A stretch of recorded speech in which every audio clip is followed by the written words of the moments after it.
બેફામ નબીરાઓને કાયદાનો પણ ડર નથી રહ્યો। અમદાવાદનો એક વિડીયો વાયરલ થયો છે। અમરાઈવાડી અને ખોખરા વિસ્તારમાં ગાડી પર સ્ટન્ટ કરતા નબીરા દેખાયા। તેજેન્દ્ર લખેલી ગાડીઓનો કાફલો વાયરલ થયો છે। ગાડીની બારીમાંથી નીકળીને વિડીયો બનાવતા દેખાયા છે લોકો। ચાર રસ્તા પર ગાડીઓનો ખડકલો કરી ટ્રાફિક જામ કર્યો।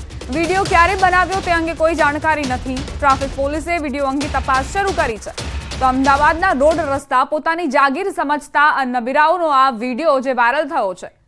સંવાદદાતા ઋત્વિજ જોડાઈ ગયા છે વધુ જાણકારી સાથે। ઋત્વિજ, અત્યાર સુધી ઘણી વખત એવું બનતું આવ્યું છે કે વિડીયો વાયરલ થયા હોય ત્યારબાદ પોલીસ એક્શનમાં આવી હોય, તેમ છતાં પણ આ જે નબીરાઓ છે તે સુધરવાનું નામ જ નથી લઈ રહ્યા। દીપા, ચોક્કસથી આ પ્રકારના અનેક વિડીયો અત્યાર સુધીમાં વાયરલ થઈ ચૂક્યા છે, જ્યારે વધુ એક આ વિડીયો વાયરલ થયો છે। જે વિડીયો છે તે અમરાઈવાડી વિસ્તારનો હોવાનું હાલમાં પ્રાથમિક તપાસમાં જાણવા મળી રહ્યું છે। અને જે પ્રકારે સ્પષ્ટ જોઈ શકાય છે, એક બે નહીં પરંતુ અનેક ગાડીઓ સાથે આ નબીરાઓ છે તે રોડ ઉપર નીકળ્યા છે અને સામાન્ય જે ટ્રાફિક હોય છે તેને અડચણરૂપ થાય તે પ્રકારે ગાડીઓ હંકાવી રહ્યા છે। વિડીયો વાયરલ થતા હવે સમગ્ર મામલે ટ્રાફિક પોલીસ દ્વારા વધુ તપાસ શરૂ કરવામાં આવી છે। વિડીયો ક્યારે છે અને કોના દ્વારા બનાવવામાં આવ્યો છે, આ સમગ્ર મામલે તપાસ કરીને આગળની કાર્યવાહી છે તે પોલીસ દ્વારા કરવામાં આવશે। ઋત્વિજ, પોલીસ એક્શનમાં આવી છે કે કેમ? કઈ રીતે તપાસ આગળ વધશે? કારણ કે ઘણી વખત એવું બનતું હોય છે કે પહેલા તેમની ધરપકડ થાય છે, પછી નજીવી કલમો લગાવીને અને તેમને છુટકારો પણ મળી જતો હોય છે, પૈસાના જોરે પણ છૂટી જતા હોય છે। એટલે ખરેખર હવે કડક તપાસ અને કડક કાર્યવાહીની જરૂર છે।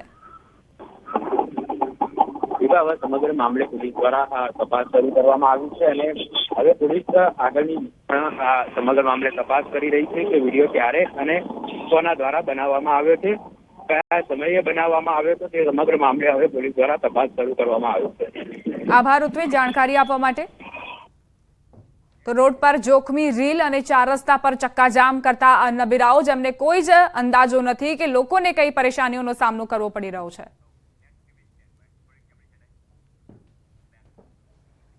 જૂનાગઢથી સમાચાર। હવામાં ફાયરિંગનો વિડીયો વાયરલ થયો છે। રામ કટારા નામના શખ્સે ફાયરિંગ કર્યું। પોલીસે રામ કટારા સામે ફરિયાદ નોંધી, અન્ય બે શખ્સો સામે પણ ફરિયાદ દાખલ કરવામાં આવી છે।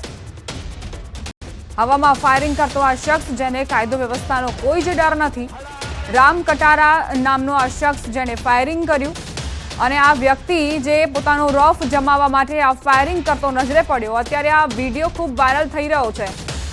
જરૂર છે કે પોલીસ જાગે અને આ વ્યક્તિ સામે પગલાં લે। હવામાં એક રાઉન્ડ ફાયરિંગ કરતો નજરે પડી રહ્યો છે બેફામ। તેનો વિડીયો પણ ઉતરાવવામાં આવ્યો છે અને તેને સોશિયલ મીડિયામાં વાયરલ પણ કર્યો છે।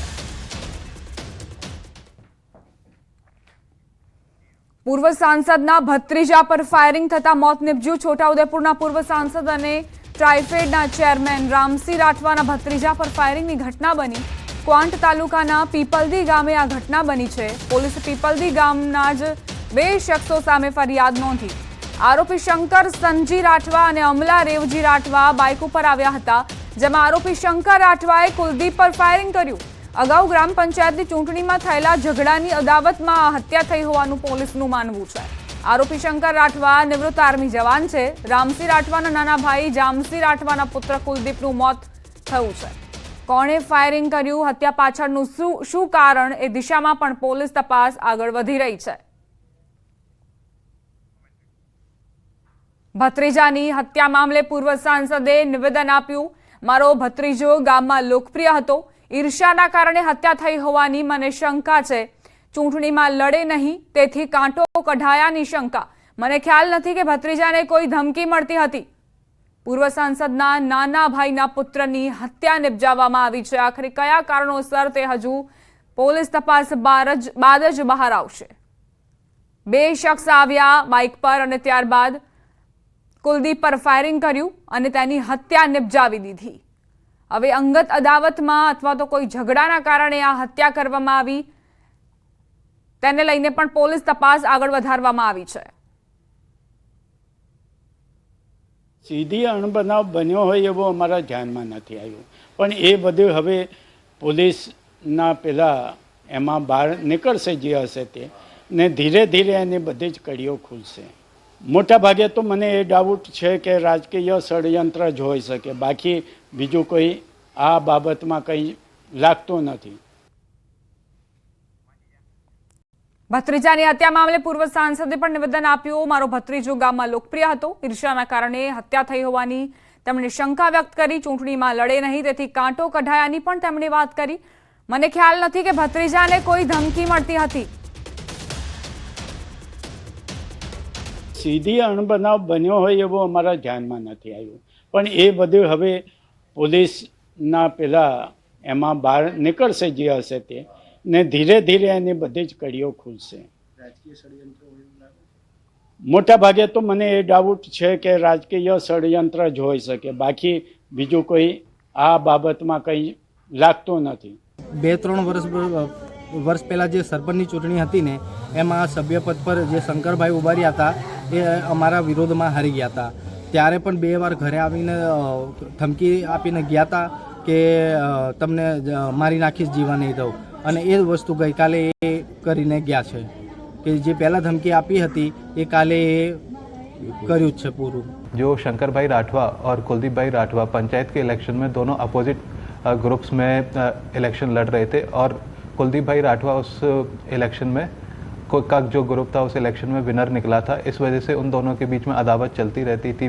बीच में भी कई एक दूसरे के साथ बने थे गाली वाली देने के. इसके चलते ये जो अदावत के चलते शंकर भाई राठवा ने कल रात को गोली मारकर कुलदीप भाई राठवा की हत्या कर दी. મહત્વપૂર્ણ સમાચાર પ્રાપ્ત થઈ રહ્યા છે. તિરુપતિ પ્રસાદ વિવાદમાં અમૂલને બદનામ કરવાનો પ્રયાસ. અમદાવાદ સાયબર ક્રાઇમમાં 7X આઈડી ધારકો વિરુદ્ધ નોંધાઈ ફરિયાદ.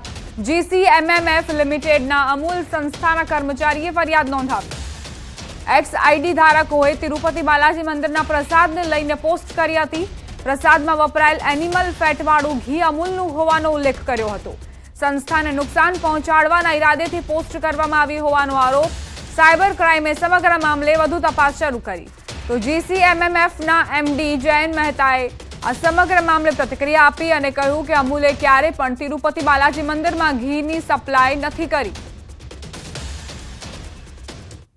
તો આ ઘી અમૂલનું છે તેવો ખોટો દુષ્પ્રચાર અમુક તત્વો દ્વારા કરવામાં આવેલ. તો અમૂલ સાથે જોડાયેલ 36 લાખ પરિવારો માટે આ ખૂબ જ ગંભીર વાત છે.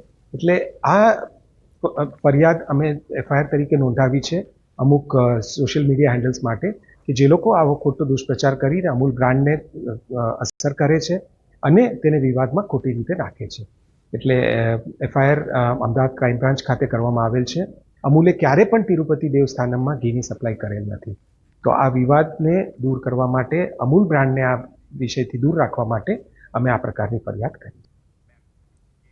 સુરતના કામરેજ પોલીસ સ્ટેશનમાં ટિકટોક સ્ટાર કીર્તિ પટેલ વિરુદ્ધ અરજી કરાઈ. સુરતના કામરેજ પોલીસ મથક ખાતે કામરેજના નનસાડ ગામે રહેતા ચિરાગ ભૂપતભાઈ ઝાલા નામના યુવકે અરજી આપી. કીર્તિ પટેલે સોશિયલ મીડિયામાં ફરિયાદી યુવક અને તેમની પત્નીને બદનામ કર્યા હોવાના આરોપો મુકાયા. કામરેજ પોલીસ કીર્તિ પટેલ વિરુદ્ધ ગુનો દાખલ કરે તેવી માંગ થઈ. ફરિયાદી સાથે મોટી સંખ્યામાં કોળી સમાજના યુવકો પોલીસ સ્ટેશન પહોંચ્યા હતા. જોકે પોલીસે ફરિયાદ લેવામાં વિલંબ કરતા યુવકોએ રામધૂન બોલાવી પોલીસની કામગીરી સામે વિરોધ નોંધાવ્યો. કમિશનર કચેરીએ જઈ અને જે કીર્તિ પટેલ અને રામદાન ગઢવી વિરુદ્ધ જે અમે ફરિયાદ દાખલ કરવા ગયા એની દાજ રાખી કીર્તિ પટેલે મારી અને મારી વાઈફનો વિડીયો બનાવી અને સોશિયલ મીડિયામાં વાયરલ કરેલો.